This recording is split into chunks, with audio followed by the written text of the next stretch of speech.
ত্রিভুজের ফ্লোচার্ট নির্ণয় আমি মাত্র 2 মিনিটে তোমাদেরকে শিখাবো। জাস্ট 2 মিনিট সময় ব্যয় করলেই তুমি ত্রিভুজের ফ্লোচার্ট শিখতে পারবে। এটি হচ্ছে আইসিটি বইয়ের পঞ্চম অধ্যায়ের একটি অংশ। তো অনেকেই পঞ্চম অধ্যায় ভয় পায়। আমার শিক্ষার্থীদেরকে আমি বলি যে পঞ্চম অধ্যায় হলো সব থেকে সহজ, বুঝতে পারলে, আর বুঝতে না পারলে পাহাড় সমান কঠিন। তো আমার বিশ্বাস তোমরা বুঝতে পারবা। আর যে কোনো ফ্লোচার্টে প্রথম হচ্ছে শুরু প্রতীক। তো শুরু প্রতীক কি, আমি একটু কালারটা পরিবর্তন করে নেই যাতে আরো ভালো বুঝতে পারো। ওকে, যে কোনো ফ্লোচার্টের শুরু প্রতীক হচ্ছে একটু ডিমাকৃতি। তো এর ভিতরে লিখবা স্টার্ট, তারপরে ইনপুটের ঘর। ইনপুটের ঘর হচ্ছে কেমন বলতো, সামান্তরিক। এখন প্রশ্ন হচ্ছে এই ইনপুটের ঘরে আমরা কি লিখবো। তো তুমি কোনো একটা কাজ শুরু করলা, শুরু করার পরে ওই কাজটা সম্পূর্ণ করার জন্য যা যা প্রয়োজন তাই তুমি গ্রহণ করবা। তো একটা 3 কোণা জমি মাপতে, মানে ত্রিভুজের ক্ষেত্রফল মানেই তো জমি পরিমাপ করতে, তোমার কি প্রয়োজন হবে। ধরো তোমাকে যদি আমি এখন মাঠে নিয়ে যাই, বলি এই এই এই 3 কোণা জমিটা পরিমাপ করে দেখাও, তো তুমি কিভাবে পরিমাপ করবা। তো 3 কোণা জমি পরিমাপ করতে হলে তোমার জানতে হবে ভূমি কত আর উচ্চতা কত। তো ভূমি আর উচ্চতা কত এটি জানলে তুমি 1 মিনিটের ভিতরে ফলাফল বলে দিতে পারবা। তো এবার তুমি আমাকে বলতে পারো, স্যার তাহলে সারাদিন ধরে দেখি ওই যে আমিন, যারা ওই যে আমিন বোঝো জমি পরিমাপ করে যারা, যে তো এরা সারাদিন ধরে কি মাপে। বিষয়টা হলো সময় লাগে এই জায়গা, এই খুঁটা ধরতে। ধরো এই জমিওয়ালা ধাক্কা দেয় এই জায়গা ধরো, ওই পাশের জমিওয়ালা ধাক্কা দেয় এখানে ধরো, এই ধাক্কা ধাক্কিতে সময় লাগে, কিন্তু এটা হিসাব করতে পরিমাপ করতে সময় লাগে না। তো যাই হোক, মজা করলাম। তো কোন একটা কাজ করলে প্রথমে শুরু করব, তারপরে ওই কাজটা সম্পূর্ণ করার জন্য যা প্রয়োজন সেটা হচ্ছে ইনপুট। আমরা ইনপুটের ঘরে লিখবো, ইনপুটের ঘরে লিখবো বিএইচ। বিতে মানে হচ্ছে ভূমি, এইচ হচ্ছে উচ্চতা। তো এখানে বিএইচ এর মান মানে ভূমি কত উচ্চতা কত দেওয়া নাই, তাই আমরা কাল্পনিক বা বিএইচ ধরে নিলাম। এবার হচ্ছে আমরা প্রক্রিয়াকরণের কাজ করব। তো প্রক্রিয়াকরণের প্রতীক কেমন, আয়তক্ষেত্র, তোমরা সবাই জানো। আচ্ছা, এবার কার ক্ষেত্রফল করতে বলছে, ত্রিভুজের। তো ত্রিভুজের ক্ষেত্রফলের সূত্রটা কি আমাকে বলো তো। অনেকে সূত্রটা জানো, অনেকে ভুলে গেছো, আমি একটু মনে করাই দিই। তো ত্রিভুজের সূত্র হচ্ছে, অনেকে এভাবে লেখে যে হাফ ইন্টু ভূমি গুণ উচ্চতা, হাফ ইন্টু ভূমি গুণ উচ্চতা।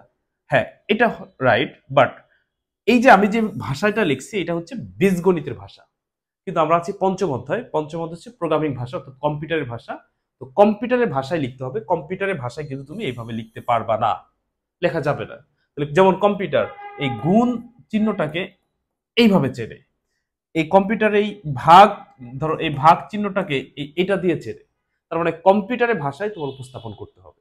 আমরা এখানে কি লিখবো, এই সূত্রটা এরকম অনেকে লিখে, আবার অনেকে এরকম লেখে ভূমিগুণ, ভূমিগুণ উচ্চতা ব্রাকেট দিয়ে ভাগ 2, এরকমও লেখে অনেকে। আবার অনেকে এরকমও লেখে, এখানে দেখাই, এরকমও লেখে যে বি গুণ এইচ ভাগ 2, কিন্তু কোনোটাই কম্পিউটারের ভাষায় না। কম্পিউটার ভাষায় এরকম লিখবো। এরিয়া মানে হচ্ছে ক্ষেত্রফল, যেহেতু আমাদের ত্রিভুজের ক্ষেত্রফল বের করতে বলছে। এরপর লিখবো ভূমি গুণ উচ্চতা ভাগ 2, হয়ে গেল। তাহলে প্রথমে শুরু করছি, তারপর ভূমি আর উচ্চতা জানছি, এরপরে আমরা ফলাফল নির্ণয় করছি, এবার ফলাফল বের করব। তো আমরা জানি ফ্লোচার্টে শুরু প্রতীক আর শেষ প্রতীক একই, কেমন বলতো, সামন্তরিক। এই জায়গায় আমরা লিখবো প্রিন্ট এরিয়া। বুঝতে পারতেছো কি? যদি বুঝতে না পারো, তোমরা চাইলে কিন্তু আমার কাছে ঘরে বসে অনলাইন আইসিটি পড়তে পারো। আমার নাম্বারটা দিয়ে রাখি, আমাকে এই নাম্বারে মেসেজ দিও, ইনশাল্লাহ আইসিটিতে কোনো সমস্যা হবে না। 01782291657, আমার এই হোয়াটসঅ্যাপ নাম্বার এসএমএস দিও।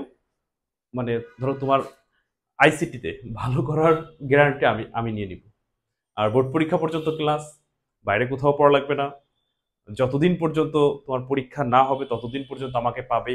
সাজেশন, মাসিক কোনো বেতন নাই, একবার সামান্য সম্মান নিতে ভর্তি হবা, টোটালি আইসিটির দায়িত্ব আমার। তো যাই হোক, প্রথমে শুরু, তারপর হচ্ছে ইনপুট, এরপর প্রক্রিয়াকরণ, এরপর আউটপুট। কোন একটা কাজ যখন তুমি সম্পূর্ণ করে ফলাফলটা বের করে দিবা, তখন তো তোমার আর কোনো কাজ নাই, তখন কি হবে, শেষ হবে। তো ফ্লোচার্টে শেষ প্রতীক আর শুরু প্রতীক একই, অর্থাৎ ইন, হয়ে গেল। এই যে হচ্ছে তোমার ত্রিভুজের, আমি কালার পরিবর্তন করি, এটা হচ্ছে তোমার ত্রিভুজের ফ্লোচার্ট। কারো কি কোনো প্রশ্ন আছে? যদি কারো কোনো প্রশ্ন থাকে আমাকে কমেন্টে জানাইও। আর যেটি বলছিলাম, তোমরা চাইলে কিন্তু আমার কাছে ঘরে বসে অনলাইনে পড়তে পারো। আমার হোয়াটসঅ্যাপ নাম্বার হচ্ছে 01782291657। এই হোয়াটসঅ্যাপ নাম্বার SMS দিও। ওকে, ভালো থেকো, আল্লাহ হাফেজ।